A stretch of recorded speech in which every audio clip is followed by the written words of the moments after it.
Paul Vario went down in history as one of the most mysterious and influential mobsters. His life of crime, full of unexpected twists and turns, served as a source of inspiration for Hollywood screenwriters. Vario became the prototype for the character in the cult movie Goodfellas, where he was shown as a calm and patient man. But in reality, Paul was quite different, and his real story is even more fascinating. And if you're interested in hearing it, then meet Paul Vario on the other side of the law.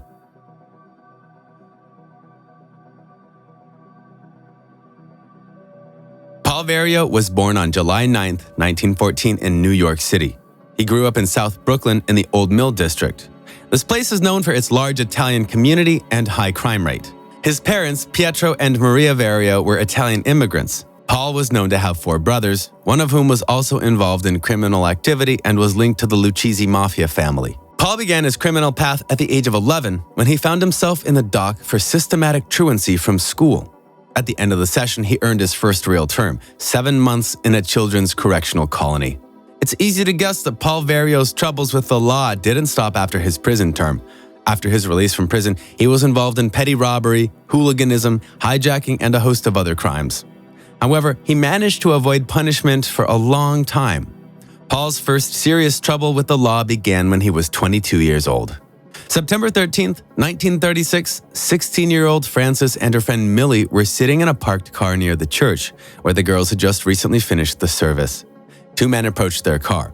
After a brief conversation, one of the perpetrators pulled out a gun. The men ordered the girl to get out of the car. Obeying the demand, Frances left the car, which did not help her to avoid a sad fate. That afternoon, the girl was taken to the Howard Beach neighborhood, where Paul and 4 of his friends raped and beat the victim.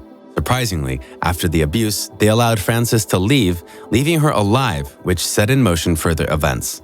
For an agonizing year, the victim of the torture could not overcome her fear to go to the police.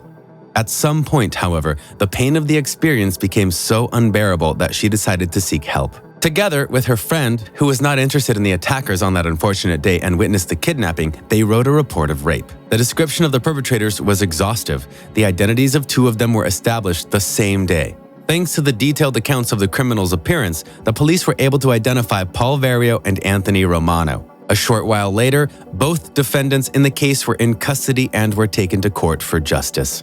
However, not everything went smoothly. The story generated a great deal of interest in the local press, largely due to the fact that the hearing was repeatedly postponed. The reason for several postponements were countless threats against the girls themselves, other witnesses, and their relatives. Millie testified in court that friends of Paul Vario threatened her, saying they would kill her if she confirmed the identities of the perpetrators. The witness hesitated for a long time, as she was constantly sent anonymous notes threatening to kill her and her family. Despite their extreme anxiety and fear for their lives, Millie and Frances confirmed in court that Paul Vario and Anthony Romano were the perpetrators of the crime. In addition to them, 3 other men participated in the rape and torture, but the victim could not remember their faces or identify them. The outcome of this high-profile trial was a real sentence for both defendants.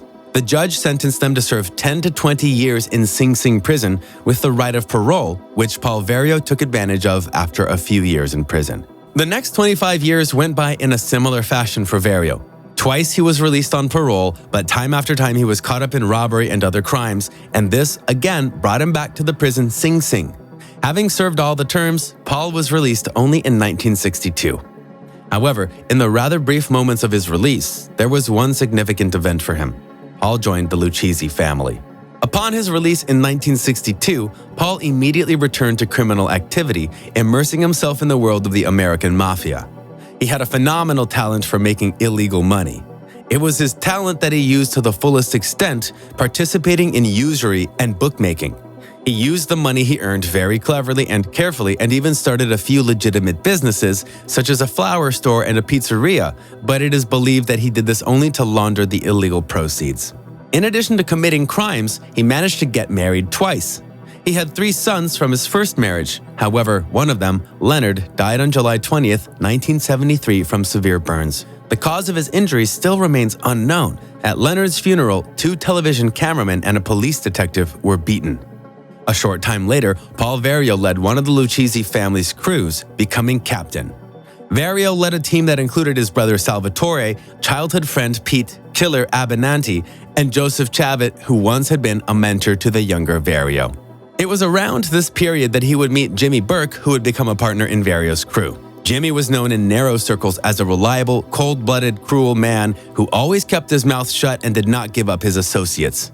Noticing the great potential in the guy, Vario quickly took him in. For several months, Jimmy was engaged in beating money out of debtors and eventually brought his cruel business to a kind of mastery. Paul was finally convinced of his choice after an incident in which Jimmy himself beat a debtor almost to death, breaking all his bones. Turning the man's face into a bloody mess and leaving him disabled for life, he left him in exactly the condition in which he could continue to work and pay the bills, because a dead debtor cannot bring income.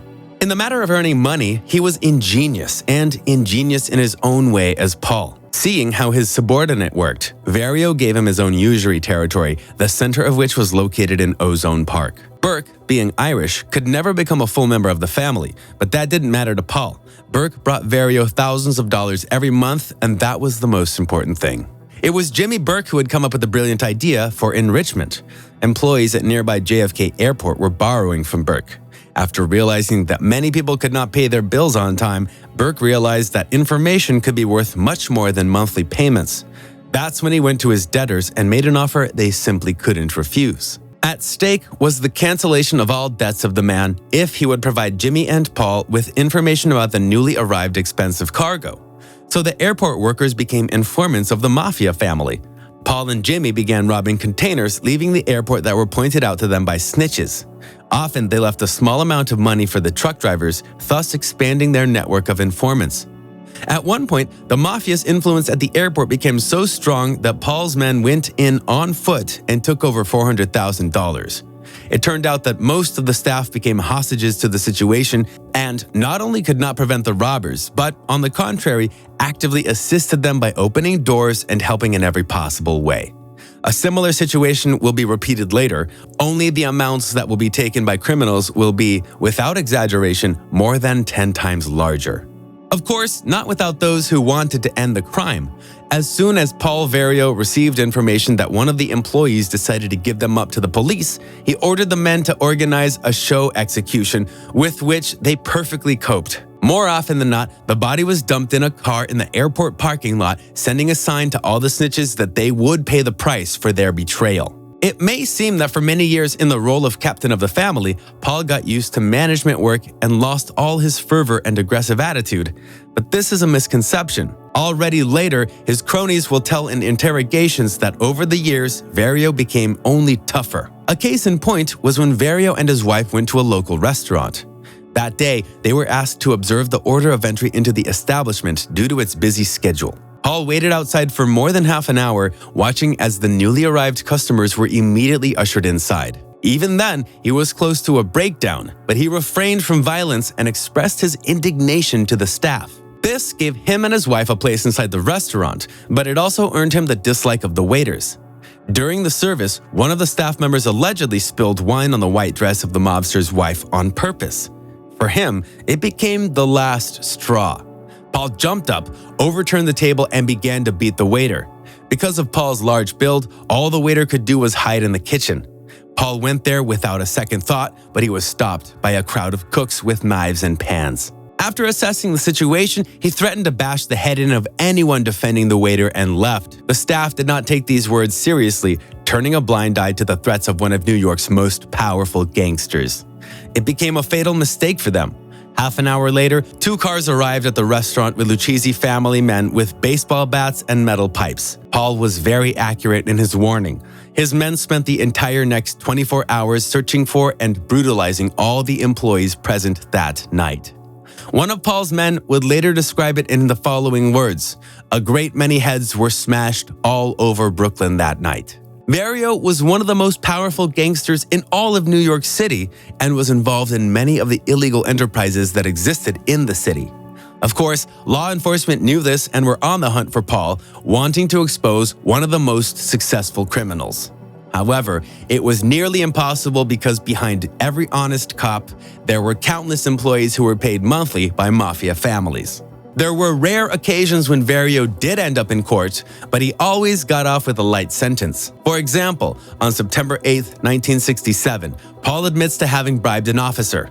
For such a crime, he should have received up to a year in prison, especially since he had previously served time. He should have been punished to the fullest extent of the law. However, the judge decided to fine Paul Vario just $250, even though he had a long list of arrests and prison sentences. And a day after the verdict, the same judge sent a 19-year-old with no criminal record to prison for 5 years for shoplifting. At the time, the NYPD was as corrupt as possible, and violent criminals were often covered up and released without jail time. Vario was so influential that it cost him nothing to pay him off. He was arrested a huge number of times for completely different reasons: betting, bribery, car theft, gambling, but he always avoided serious consequences. Paul Vario even owned a betting shop, from which he made over $30 million a year, and investigators knew it, but could do nothing.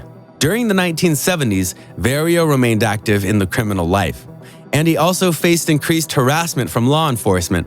After multiple cases of police bribery were uncovered, many officers were fined and a special unit was organized.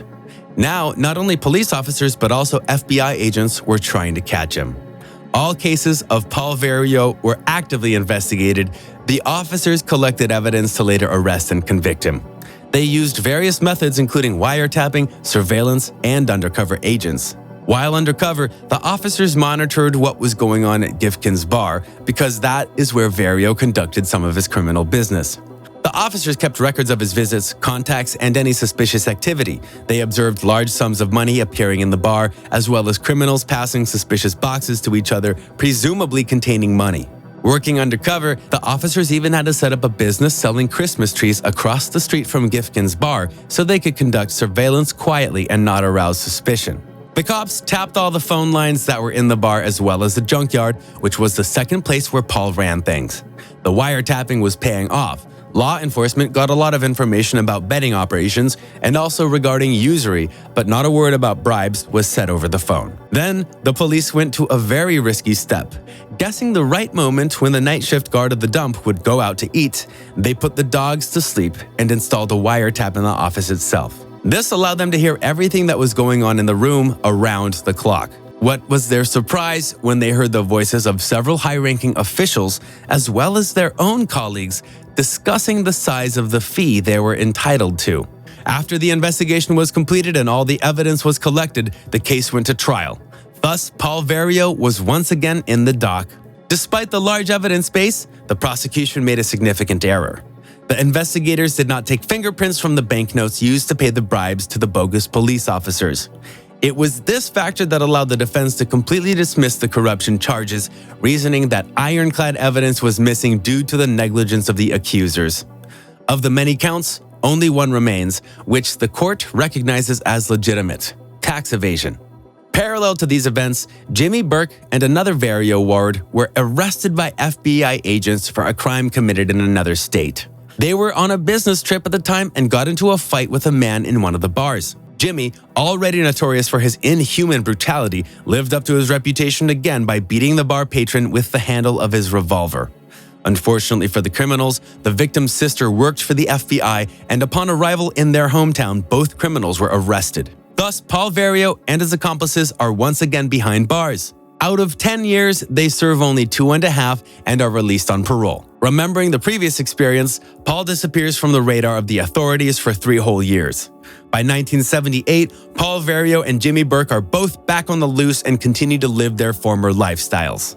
The money-hungry gang decides to commit a grand airport robbery. From his informants, Paul Vario learns that very soon at John F. Kennedy Airport will arrive a very valuable cargo.